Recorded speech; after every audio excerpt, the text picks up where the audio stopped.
Assalamualaikum warahmatullahi wabarakatuh. Alhamdulillahirabbil alamin.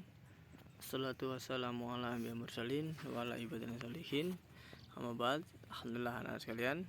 Ya, pada siang hari ini kita bisa bertemu kembali di pra belajar untuk persiapan materi besok.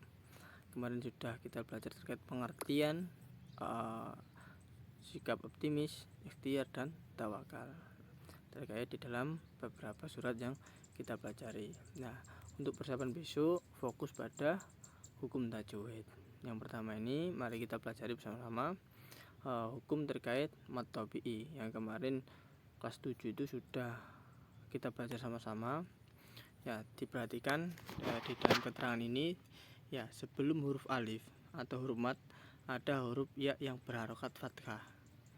Ya, jadi yang dimaksud di sini adalah ada huruf hijaiyah ya berharokat fathah, di depannya ada huruf alif, maka ini sebuah kategori hukum bacaan mad tabi'i. Sebenarnya setelah ya ada huruf alif, untuk menghemat tempat maka huruf alifnya diganti dengan harokat fathah berdiri. Nah, diperhatikan ya, biasanya kalau teman pakai Quran Usmani alifnya sekarang tidak digandeng dan sebagainya.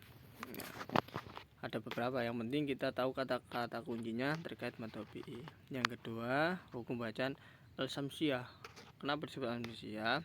Karena setelah huruf alif lam ya, kuncinya dia adalah alif lam, terdapat huruf lam yang merupakan salah satu huruf syamsiyah, ditandai dengan huruf-huruf yang berharokat tasydid. Ya, itu contohnya alladzina. Nah, alladzina ya alif lam, lamnya bertasydid ya, alif lam ketemu lam. Jadi anak sekalian, ada beberapa huruf al-samsiyah yang perlu dipelajari bersama-sama ya. Besok ya lebih detailnya terkait huruf-huruf huruf hijaiyah yang masuk dalam kategori al-samsiyah. Yang terpenting kata kuncinya sudah tahu, alif lam ini adalah al-samsiyah, depannya tinggal huruf hijaiyahnya mana. Nah, yang ketiga ini juga mad tabi'i ya. Kenapa di surat Az-Zumar ini asrofu ini kita kan mad tabi'i? Karena sebelum huruf wawu ya, wawu sukun ya, di akhir itu ada wawu sukun atau huruf mad wawu sukun, terdapat huruf fa ya, huruf fa yang berharokat dhamma. Maksudnya apa? Kata kunci mad tabi'i yang kedua ini adalah ada harokat dhamma ya, huruf hijaiyah berharokat dhamma, di depannya ada wawu ya, huruf wawu. Yang ketiga mad jaiz munfasil ya, ini dicontohkan ala anfusihim. Kenapa disebut mad jaiz munfasil ini dan ikhfa hakiki? Karena di situ ada mad tabi'i bertemu dengan huruf hamzah ya, beda atau di lain kalimat. Intinya mad jaiz kalau dulu adalah mad wajib, sekarang mad jaiz ya. Itu contohnya ada harokat lam itu berharokat fathah, depannya ada alif, itu adalah huruf mad ya, dan depannya ternyata ada huruf hamzah ya. Kuncinya mad jaiz ini beda kalimat ini adalah kalau mad wajib dulu itu hamzahnya tidak ada alifnya atau tidak bergandeng dengan alif. Kalau mad jaiz ini lebih memudahkan kita ya, hamzahnya digandeng dengan alif, atau di bawahnya atau di atasnya hamzah. Dan juga ikhfa hakiki. Kenapa disebut hakiki? Ini ada nun mati ya bertemu huruf fa. Nah, kita lihat anfusihim ya, di huruf nun sukun, depannya huruf fa. Fa ini masuk kategori huruf hijaiyah ikhfa hakiki. Nah, berikutnya qalqalah ya. Kenapa disebut la taqnatu? Ini disebut qalqalah ya karena ada huruf qaf sukun.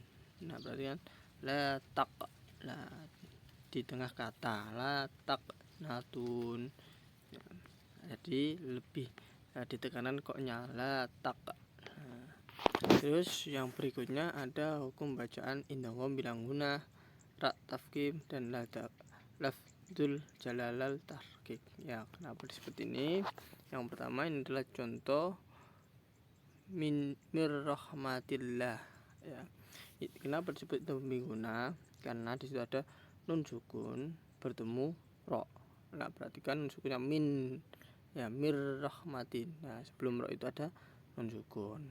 Dan juga kenapa disebut ro tafkim? Ya, dengan ada ro berharokat fathah. Ya, perhatikan apabila ada ro berharokat fathah maka disebut ro tafkim. Terus disebut lafzul jalalal tarkik. Kenapa disebut itu? Karena ada lafaz Allah, ya, di akhir itu lafaz Allah didahului huruf yang berharokat kasroh. Perhatikan, kalau ada lafzul jalal tarkik, ini merupakan ada lafaz Allah, ternyata di depannya, ya, ada huruf kasroh, didahului kasroh dulu.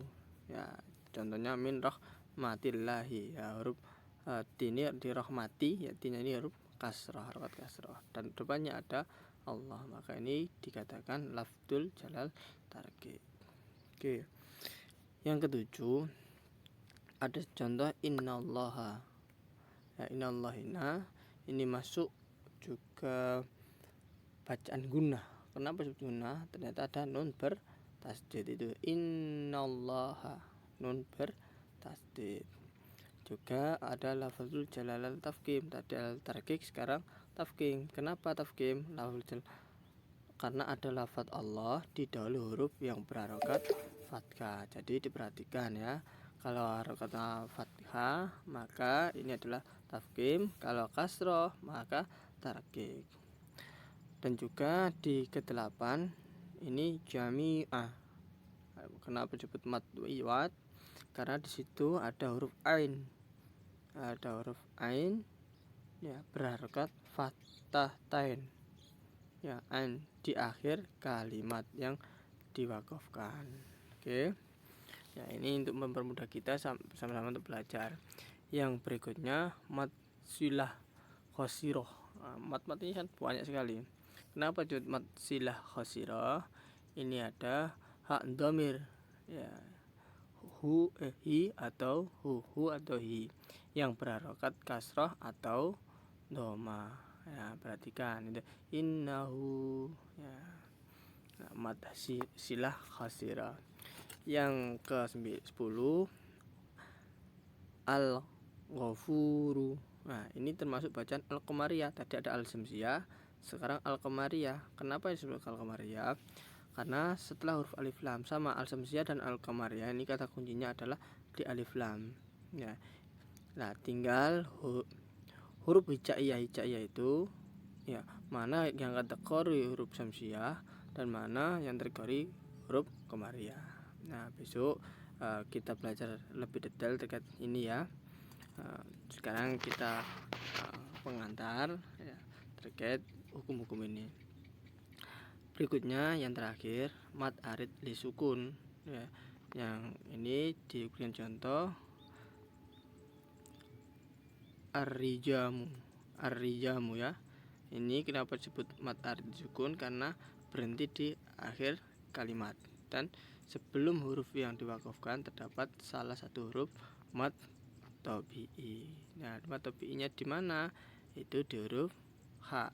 Ha berharokat kasroh, depannya ada ya sukun. Nah, ini contoh-contoh terkait hukum bacaan yang kita pelajari. Oke, terima kasih anak-anak sekalian. Semangat belajar di siang hari ini. Ya, kita bisa bertemu, kita bahas hukum tajwid lebih detail. Untuk buat pemanasan, nah, silakan habis ini kerjakan, ya, 5 saja, 3 sampai 5. Nanti di akhir video ini ada kolom-kolom, ya, silakan diisi sesuai hukum tajwid yang kita pelajari pada pra-belajar ini. Ya, terima kasih, Kak. Salam, ya, di siang hari ini. Ya, kita akhiri. Nun wal kalami wa masturun. Wassalamualaikum warahmatullahi wabarakatuh. Sekian dan terima kasih. Oke.